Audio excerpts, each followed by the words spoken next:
한국에서 있었던 일인데요. 1992년 10월 28일을 혹시 기억하실는지 모르겠습니다. 그날이 왜 유명한 날인고 하니 당시에 극단적인 종말주의자들, 그 사람들이 세력을 얻고 있었던 그 주변이 1992년도였습니다. 이들은 1992년 10월 28일에 주님의 재림이 있을 것이다 라고 주장했습니다. 그때 주님이 재림하실 것이기 때문에 우리는 다가올 미래를 대비해야 하고, 그렇기 위해서는 이렇게 저렇게 해야 한다라고 강조하면서 이야기를 했습니다. 다양한 분파들이 있지만 그 중심에는 이모 목사님께서 그 중심에 서서 그것을 주장하셨습니다. 그런데 막상 이들이 주님이 재림한다라고 했던 1992년 10월 28일이 되자 많은 사람들은 그날에 무슨 일이 일어날지, 이들의 주장대로 그런 일이 일어날지 아니면 그렇지 않을지 신불신을 막론하고 관심이 많았습니다. 그래서 어떤 언론에서는 그날에 그들이 모여서 이제 주님 재림하시고 휴거할 것이라고 기대하면서 예배하는 그 자리를 계속해서 취재를 하기도 했습니다. 방송에 실시간으로 중계를 하기도 했죠. 그런데 정작 1992년 10월 28일 자정이 지나도 아무런 변화, 아무런 현상이 일어나지 않았습니다. 그러자 이들은 날짜를 잘못 계산했다고 이제 말을 그렇게 돌리기도 했고, 또 그날에 주님이 재림을 했는데 아무도 모르게 재림해서 우리가 지금 재림을 이미 했다. 그런데 우리가 느끼지 못하고 있을 뿐이다. 그렇게 이야기를 하기도 했습니다. 참 황당한 이야기가 아닐 수 없죠. 이들이 그렇게 극단적인 종말을 주장하고 있을 때에 기존의 지역교회에 별로 호감을 느끼지 못하던 많은 성도들이 가정도 직장도 버리고 또 모든 관계도 끊고는 이 종말주의자들에게 속해서 그들을 따라가는 일이 생겼습니다. 그것 때문에 많은 문제가 양산되기도 했습니다. 이런 일이 그때만 있었던 것은 아니고 역사적으로 이런 일들이 많이 있었는데 지금도 그와 비슷한 일들이 계속되고 있는 것을 우리는 볼 수 있습니다. 모양은 달라도 이런 비슷한 주장들을 계속하는 사람들이 있다는 이야기입니다. 이걸 보면 예나 지금이나 마지막 때에 어떻게 될 것인가에 대해서 많은 사람들이 나름대로 관심이 많이 있는 것을 볼 수 있습니다. 굳이 예수 믿는 사람들 뿐만 아니라 세상을 살아가는 사람들도 지구의 종말 이런 것에 대해서 관심을 갖고 있고, 그것 때문에 노스트라다무스라고 하는 사람이 그 쓴 예언서라고 그럴까요? 그 책이 날개도 친 듯이 팔려나가기도 했습니다. 양상은 달리 하면서도 이런 일들이 계속되고 있으니까 이런 때를 만나면 사람들은 정상적이고 성경적인 것보다는 비정상적이지만 매력적인 것을 쫓아가는 경향을 보이기도 합니다. 오늘 말씀을 보면 예수님의 제자들도 당시에 우리의 그때 1992년도나 아니면 요즘 나타나는 현상과는 좀 다르기는 했지만 예수님의 제자들도 마지막 때에 대해서 관심을 가지고 있었던 것을 알 수 있습니다. 예수님께서 성전에 가셨다가 나오십니다. 그런데 예수님께서 예루살렘으로 올라가셔서 성전에 갔다가 나오시는 그 예수님을 제자들이 그 예수님을 붙들고 뭔가 말을 하고 싶었습니다. 오늘 24장을 보면 1절에 예수께서 성전에서 나와서 가실 때 제자들이 성전 건물들을 가리켜 보이려고 예수님께 다가왔습니다. 성전 건물들을 가리켜 보이려고 했다는 말은 성전 건물의 그 화려함을 자랑하려고 했다는 이야기입니다. 예수님, 이 건물, 성전 건물 보십시오. 대단하지 않습니까? 이게 주님이 계시는 성전입니다. 그런 것이죠. 그렇게 성전을 자랑하기 위해서 제자들이 예수님께 나아오니까 예수님께서 이렇게 대답을 하시죠. 제자들에게 성전에 돌 하나도 돌 위에 남지 않고 다 무너질 것이라고 그렇게 말을 합니다. 화려한 성전을 자랑하기 위해서 예수님께 나왔는데 그 제자들이 듣고 싶어 하는 그런 반응을 보이지는 않고 너희들이 가리키고 있는 이 성전이 돌 위에 돌 하나도 남지 않고 다 그렇게 완전히 무너질 것이다. 역사적으로 이것은 디도 장군에 의해서 그 성전이 완전히 파괴되는 일들이 있기도 했습니다. 그것을 1절과 2절에서 우리 예수님께서 말씀하시는데 예수께서 성전에서 나와서 가실 때에 제자들이 성전 건물들을 가리켜 보이려고 나오니 대답하여 가라사대 너희가 이 모든 것을 보지 못하느냐 내가 진실로 너희에게 이르노니 돌 하나도 돌 위에 남지 않고 다 무너뜨리우리라. 예수님의 이 대답을 들은 제자들이 깜짝 놀랐습니다. 왜 깜짝 놀랐는가 하니 성전이 무너질 것이라는 것에 놀란 것이 아니고 그 옛날 제자들을 포함한 이 이스라엘 백성들이 성전이 무너지는 날은 세상이 끝나는 날이라고 생각했습니다. 성전이 무너진다는 것은 이제 세상이 이제 마지막까지 갈 때까지 갔다라고 생각하는 것이죠. 성전이 무너지면 이제는 그 이상 소망이 없다라고 생각했던 겁니다. 그렇게 놀란 제자들이 세상이 이제 곧 끝날 것처럼 예수님이 대답을 하시니까 제자들이 얼마나 놀랬겠습니까? 자기들은 이걸 보고 마음에 큰 위로를 삼고 또 이 화려한 것을 자랑하고 싶었는데 그러니까 제자들이 놀래가지고 예수님께 묻습니다. 그러면 예수님이 말씀하시는 그 마지막 날, 그래서 마지막 때라는 말이 나온 겁니다. 그 마지막 때가 언제 올 것이며 어떤 징조들을 보고 그 마지막 때인지를 우리가 알 수 있겠습니까? 라고 묻습니다. 이것은 다른 말로 표현하면 뭐 때문에 예수님께서 그렇게 말씀하셨느냐고 묻는 것이죠. 세상이 끝난다는데 제자들이 얼마나 궁금했겠습니까? 그러한 제자들의 물음에 대해서 예수님이 대답을 하시는데 그 대답을 하신 내용이 오늘 몇 가지가 나옵니다. 그것을 간략하게 살펴보면서 우리가 교훈을 삼고자 합니다.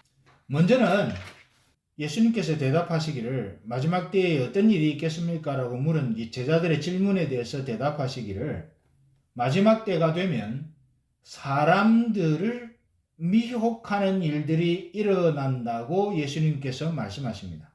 4절과 5절을 보면 그것에 대해서 말씀하고 있는데 함께 보겠습니다. 예수께서 대답하여 가라사대 너희가 사람의 미혹을 받지 않도록 주의하라. 많은 사람이 내 이름으로 와서 이르되 나는 그리스도라 하여 많은 사람을 미혹해 하리라. 이 말씀을 보면 마지막 때가 가까워 오면 미혹하는 사람들이 다른 사람들을 혼란스럽게 미혹하게 하는 일이 일어난다고 합니다. 여기서 미혹한다는 말은 사실이 아닌 것을 가지고 사실인 것처럼 포장해서 사기를 한다는 것과 똑같습니다. 좀 더 과격한 표현을 쓰면 사기를 친다라고 그렇게 표현할 수 있겠죠. 그러면 그렇게 사기를 하는데 사람들이 무엇을 가지고 사기를 하느냐? 많은 사람들이 그리스도의 이름을 빙자해서 자신의 이름을 높이는 일이 일어난다는 거죠. 그렇게 미혹한다는 겁니다. 실질적으로 그리스도께서는 우리 예수님이 그리스도인데 자기가 내가 그리스도다. 내 말이 그리스도고 내 권위가 그리스도다라고 하면서 사람들에게 자기의 생각과 자기의 느낌과 자기의 이해를 사람들에게 강요하는 겁니다. 그런 일들이 일어나기 때문에 아무리 그런 일이 있어도 그런 말씀, 그런 미혹하는 교훈에 마음을 뺏기지 말라고 우리 예수님께서 말씀하시는 거죠. 앞에서 잠시 언급했던 그 극단적인 종말주의자들은 기본적으로 무슨 생각을 갖고 있는가 하니 마지막 때가 이때 온다. 어느 장소에 온다. 주님께서 재림하시는데 이곳에서 언제 재림한다라고 하는 것을 구체적인 그 타임테이블을 가지고 제시를 한다는 겁니다. 그리고 또 하나의 이들의 특징은 뭔가 하면 인간 존재를 재림 예수의 반열에 올려놓습니다. 최근에 우리 주변에서 흥행하고 있는 이단사설도 재림 예수라고 그러지 않습니까? 그 이단사설에 주도하는 그 한 사람을 재림 예수다라고 그렇게 이야기하는 것이죠. 어떤 특정한 시간, 특정한 장소, 그리고 특정한 사람을 재림 예수라고 일컫는 그런 어떤 형태의 교훈들을 가지고 있는 사람들이 극단적인 종말주의자들입니다. 여러분 이거 대단히 조심하셔야 합니다. 그 외에도 다양한 형태의 이단과 사이비들이 있습니다. 이들도 진리가 아닌 것을 진리처럼 포장해서 사람들을 미혹하는 것이 똑같습니다. 양상은 달라도 똑같습니다. 이러한 주장을 가만히 들어보면 상당히 매력 있게 들려요. 사람들을 미혹하는, 그래서 정치, 경제, 문화, 사회에 대한 성경적인 가치를 혼란스럽게 하는 무리들이 요즘 너무 많습니다. 분명히 그리스도인들인데 이 정치에 대한 이해도 성경적인 가치를 따라 이해를 하지 않습니다. 또 경제에 대한 것도 성경적인 가치를 따라서 정책을 펴거나 또 이해하고 그러지 않는 것이죠. 사회, 문화에 대해서는 더더욱 그렇습니다. 그래서 사람들을 혼란스럽게 합니다. 특별히 그리스도인들의 성경적인 가치관을 흐려놓고 있습니다. 정도의 차이는 있지만 이게 요즘 세상이 돌아가는 모습입니다. 우리가 굳이 세세한 것들을 다 언급하지 않더라도 요즘 사람들 앞에서 성경적인 가치를 이야기를 하며 앞뒤가 꽉꽉 막힌 꼰대로 취급을 받습니다. 성경이 그렇게 말하고 있지 않다라고 주장을 하면 그게 무슨 말이냐고요. 성경은 옛날 책이고 요즘은 시대가 변했는데 왜 자꾸 성경 이야기를 하느냐고 그렇게 해서 반감을 가지는 분들이 너무 많습니다. 그런데 우리 예수님께서 말씀하시는 것은 마지막 때에 주님의 재림이 가까워 오는 때가 되면 이런 현상들이 일어난다는 것입니다. 사람들을 거짓 교훈, 잘못된 사상, 철학을 가지고 사람들을 미혹해 하고 그 미혹해 하는 것이 정상적인 것인 것처럼 그렇게 사람들을 혼란하게 하고 가치관을 무너뜨리는 일들이 마지막 때의 중요한 한 가지 현상이라는 것을 오늘 우리 예수님께서 제자들에게 말하고 있는 것이죠. 그럴 때에 우리 예수님께서 이어서 말씀하십니다. 그러면 우리 사회 가운데서 볼 수 있는 것처럼도 그런 일들이 쭉 일어나고 우리가 혼란스러워지고 힘들어지는 상황이 벌어질 때에 그러면 우리는 어떻게 해야 되는가? 그것을 두려워할 것인가? 이런 일들이 일어났구나. 어떻게 하지? 우리는 어떻게 하지? 하면서 두려워하는 것으로 서로 모여서 힘을 규합하고 하는 그런 일을 해야 될 것인가? 그런데 오늘 말씀을 보니까 우리 주님께서는 그런 일 때문에 두려워하지 말라고 6절에 말씀하지 않습니까? 물론 다른 이야기이긴 합니다만 어쨌든 주님께서 말씀하시는 의도는 그런 미혹해 하는 일들, 그 외에 여러 가지 우리를 마음을 힘들게 하는 일들이 벌어지더라도 그것 때문에 두려워하지 마라. 그러니까 지금 여러 세상에서 일어나는 여러 가지 일들, 성경적인 가치가 무너지는 일들, 다음 세대들이 성경적인 가치보다는 세속의 문화적인 가치를 더 중요하게 여기는 이런 일들, 그래서 마음이 무너지는 것 같고 마음이 아프고 그런 것 때문에 우리가 어떻게 해야 되지? 라고 고민이 되고 고민을 하는데도 해결책은 별로 안 보이는 그런 때를 우리가 지나가면서 우리가 두려워해야 하는가? 그런데 주님은 두려워하라고 말하지 않습니다. 6절은 두려워하지 말라고 그렇게 말씀하시죠. 그럼 어떻게 해야 돼요? 우리가 이런 시대를 그냥 세상이 그러니까 라고 넘어가야 됩니까? 아니면은 어떻게 해야 됩니까 도대체? 이것이 오늘 예수님께서 말씀하시는 오늘 이 말씀의 요지입니다. 우리가 어떻게 해야 되죠? 오늘 말씀에서 예수님께서는 그런 때를 우리가 살아가든지 아니면 그런 때가 우리 주변에서 그런 상황이 우리 주변에서 펼쳐질 때에 저와 여러분에게 꼭 필요한 것은 분별력, 미혹이라고 주님이 말씀하십니다. 그래서 예수님께서 4절 말씀에서 이렇게 말하는 것이죠. 미혹을 받지 않도록 주의하라. 이 말씀은 무슨 뜻인가 하니 미혹을 받지 말라는 말이 아니라 미혹하는 사람도 있는데 어떻게 미혹이 안 되겠습니까? 그런데 그런 환경이 우리 앞에 펼쳐지고 우리 주변에 그런 상황이 벌어질 때에 분별력을 가지라는 이야기입니다. 이러한 분별력은 그런데 우리의 생각 속에서 나오지 않습니다. 잠언 29장 18절은 이렇게 이야기를 하죠. 묵시가 없으면 백성이 방자히 행하거니와 율법을 지키는 자는 복이 있느니라. 누가 복이 있다고 말합니까? 율법을 지키는 자가 복이 있다는 것이죠. 근데 이 율법, 즉 묵시가 없으면 백성이 방자해진다라고 말합니다. 여러분, 방자하다는 말이 무슨 말입니까? 하나님의 말씀이 없으면 자기 마음대로 거리낌 없이 그렇게 행한다는 말입니다. 하나님 말씀이 있어야 그 말씀을 기준으로 자기 삶을 다스려가고 조정해 갈 텐데 그 하나님의 말씀이 없으니까 뭐가 작동을 합니까? 자기 생각이 작동을 하는 거죠. 자기 생각이 작동을 하면 그 자기 생각의 흐름을 따라서 모든 것을 판단하고 진행해 가는 겁니다. 그것을 성경은 방자히 행한다라고 그렇게 표현을 합니다. 하나님의 묵시, 하나님의 율법, 하나님의 말씀이 살아있지 않으면 백성들이 방자히 분별 없이 행한다 하는 것이죠. 그렇기 때문에 미혹의 때를 살아가는 성도들에게 필요한 것은 분별력인데 그 분별력은 하나님의 말씀을 통해서 나온다는 것을 오늘 이 잠언서의 29장 18절 말씀에서 우리는 알 수 있습니다. 주님께서 오늘 말씀 속에서도 미혹을 받지 말라고 말씀하시는 그 분별력을 가지라는 얘기라고 말씀드렸지 않습니까? 그렇기 때문에 여러분, 어지러운 요즘 시대, 그 옛날에도 그랬습니다. 그리고 요즘도 마찬가지로 이런 어지러운 현상들이 있습니다. 이런 시대에 정확한 분별력을 가지기 위해서는 말씀이 우리 안에 살아있어야 됩니다. 그래서 말씀이 살아있으려고 하면 어떻게 하면 됩니까? 주의 깊게 말씀을 묵상하고 그 진리의 말씀을 품고 살아가는 삶의 태도가 있어야 하는 것이죠.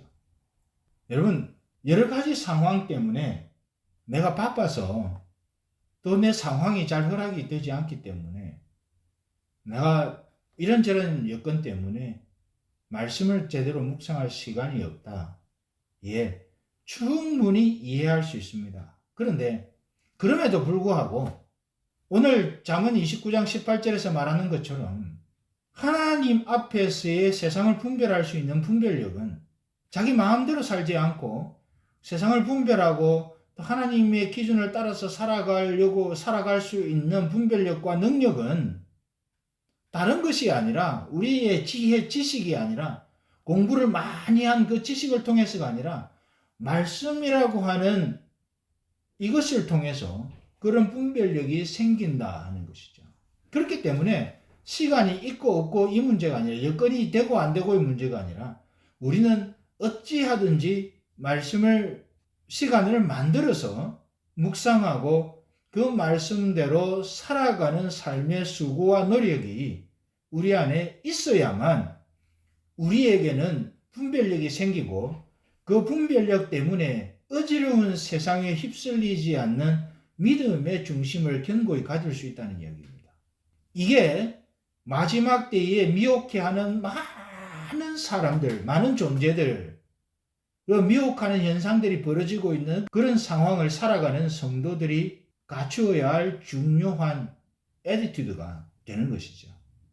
아무쪼록 저와 여러분이 세상이 어렵다고 힘들다고 또 세상이 우리를 미혹해 한다고 한탄만 할 것이 아니라 그럴 때일수록 우리가 말씀 앞에 더 겸손하게 나아가고 성령께서 조명해 주시는 말씀의 의미를 따라서 우리 삶을 살아갈 수 있도록 애를 쓰는 그 삶의 견고함이 저와 여러분 모두에게 넘칠 수 있기를 주의 이름으로 축원합니다. 그럴 때의 분별력과 하나님 나라를 향한 삶의 아름다운 향기가 생기게 되는 것이죠. 마지막 때를 맞을수록 더더욱 그러해야 합니다. 예수님께서는 그렇게 말씀하셨죠. 미혹해하는 무리들이 일어날 것이니 미혹을 받지 않도록 주의하라고 경고하셨습니다. 그렇게 경고하신 이후에 두 번째로 이야기를 합니다. 좀 더 심각한 이야기를 하고 계시죠. 마지막 때에 미혹해하는 무리들이 있을 뿐만 아니라 그것과 동반해서 전쟁과 기근과 지진과 재난이 있을 것이라고 말합니다. 옛날에도 그랬고 지금도 그렇지만 점점점 시간이 지날수록 재난과 기근과 지진과 전쟁의 규모가 점점 커져갑니다. 지금 현대 세계가 안고 있는 군사적인 긴장감은 1차, 2차 세계대전에 비할 바가 아닙니다. 그만큼 지금 우리는 전쟁과 기근과 지진과 재난의 위험 속에서 살아가고 있습니다. 여러분, 코로나 바이러스 사태 여러 가지 이야기가 있습니다만은 이것도 이런 종류의 하나라고, 사람의 욕심으로 말미암은 이런 전쟁과 기근과 재난과 지진, 이런 것의 한 종류인 것을 우리는 보고 있지 않습니까? 이러한 때에 교회와 성도들에게는 좀 더 특별한 어려움이 닥친다고 예수님께서 말씀하십니다. 9절부터 12절까지를 제가 봉독해 드리겠습니다. 그때에 그런 일들, 마지막 때가 되어갈 때에, 아니면 그 마지막 때의 현상들, 마지막 때에 있을 것이라고 하는 이 현상들이 일어날 때에 다 힘들지만 특별히 교회와 성도들이 더 힘들다는 이야기입니다. 그때에 사람들이 너희를 환난에 넘겨주겠고, 최근에 캐나다에서 어떤 목사님이 예배를 인도했다고 경찰에 체포를 당했습니다. 2사람, 3사람인가? 그런 일들이 있습니다. 예배를 한참 드리고 있는데 경찰이 교회에 들이닥쳤습니다. 예배 드리지 말라고. 그때에 사람들이 너희를 환난에 넘겨주겠으며 너희를 죽이리니, 그런 일들 흔히 있지 않습니까, 요즘? 너희가 내 이름을 위하여 모든 민족에게 미움을 받으리라.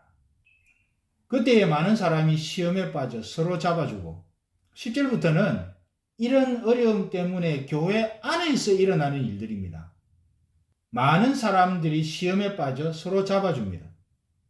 교회 안에서 분란이 생깁니다. 의견의 차이가 생깁니다. 세대 간의 이해의 격차가 생깁니다. 문화적인 현상과 분리해서 생각할 수 없는 이런 일들이 생기는 겁니다. 시험에 빠져 서로 잡아주고 서로 미워하겠으며, 거짓 선지자가 많이 일어나 많은 사람을 미혹하게 하겠으며, 불법이 성함으로 많은 사람의 사랑이 식어지리라. 굳이 다 설명을 드리지 않아도 요즘 우리 주변에 이런 일들, 특별히 코로나 바이러스 사태를 맞으면서 이런 일들 많이 일어나고 있지 않습니까? 많은 사람들이 성도들을 환난에 넘겨줍니다. 심지어 죽이기까지 합니다. 예수님을 믿는다는 이유 때문에 많은 성도들을 미워합니다. 교회에 불을 지릅니다. 교회 앞에 오물을 투척하고 사라집니다. 성도들 내에서도 분란이 일어나서 서로 다투고 미워합니다. 그 미움이 극에 달하여 사랑이 식어집니다. 거짓 선지자가 일어나서 거짓 교훈을 가지고 성도들을 미혹합니다. 요즘 그런 일들 너무 많습니다. 지금 예수님께서는 왜 이런 이야기를 하고 계시는 걸까요? 마지막 때의 징조에 대하여 말씀하시는데 왜 이런 말씀을 하고 계실까요? 6절에서 삼가 두려워하지 말라고 하시는 말씀을 보면 우리 성도들 혹은 사람들에게 두려움을 안겨주기 위해서 이런 말씀을 하고 계시는 것 같지는 않습니다. 그러면 무슨 이유 때문에 예수님이 이 말씀을 하시는 겁니까? 단순히 마지막 때에 어떤 일들이 있을까라는 걸 설명하기 위해서 그렇게 하십니까? 당시에 예수님의 말씀을 듣고 있는 제자들과 나아가서 오늘날의 성도들이 두려워하지 말고 끝까지 견디면서 사명을 감당하도록 도전하시기 위해서 이 말씀을 하시는 겁니다. 무슨 말인가 하면 우리는 우리 일만 하면 되는 겁니다. 세상이 어떻게 흘러갈 것인가, 코비드-19 사태가 어떻게 전개될 것이며 이게 어떤 음모론 속에 어떻게 될 것인가, 이런 거에 관심을 갖지 말라는 이야기입니다. 우리가 할 일, 그리스도인으로서 우리가 해야 할 것만 하고 있으면 된다는 이야기입니다. 그 이야기가 13절과 14절에 나와 있어요. 그러나 끝까지 견디는 자는 구원을 얻으리라. 이 천국 복음이 모든 민족에게 증거되기 위하여 온 세상에 전파되리니 그제야 끝이 오리라. 세상이 미혹을 하고 많은 고난과 고통이 있다고 끝이 가까워 오기는 했지만 끝이 오는 것은 아니라는 이야기입니다. 세상에 끝이 오는가 안 오는가를 결정하는 문제는 하나님의 천국 복음이 땅 끝까지 전해지느냐 안 전해지느냐에 달려 있다는 겁니다. 그렇기 때문에 이 말씀의 의미는 많은 성도들이 세상에 일어나는 현상들을 두고 우리가 이럴 때 어떻게 해야 되냐, 저렇게 해야 되냐, 이렇게 마음을 쏟지 말고 분별력을 가지고 그것을 잘 분별해서 그저 하나님께서 우리에게 맡겨주신 사명을 잘 감당하고 있기만 하면 그 사명의 임무가 끝나는 그날에 하나님께서는 마지막 때에 다시 오시는 주님을 우리가 배울 수 있다고 그걸 말씀하시는 겁니다. 어떻게 될 것인가? 겁난다, 두렵다, 세상이 왜 이렇게 되느냐? 물론 두려움과 그런 것이 있지요. 그러나 그것이 우리의 마음을 사로잡지 않도록 해야 합니다. 우리가 해야 할 일, 베드로전서 2장 9절에서 말한 것 같이 우리가 경험한 하나님의 아름다운 덕을 선포하는 일에 우리의 마음을 쏟고 있다면 그 하나님이 주신 그 사명, 그 하나님의 아름다운 덕을 선포하는 그 사명이 완수되는 날 주님 다시 오시고 그때에 세상의 끝이 오게 될 것이라는 말씀인 것이죠. 누구에게 달려 있습니까? 세상의 끝이 오느냐 마느냐의 문제는 성도가 하나님이 주신 사명을 제대로 감당하느냐 안 하느냐에 달려 있다는 이야기입니다.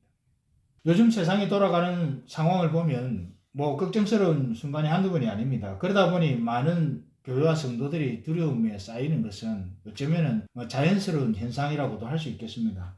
그러나 두려워하거나 걱정할 필요가 없습니다. 코비드-19요.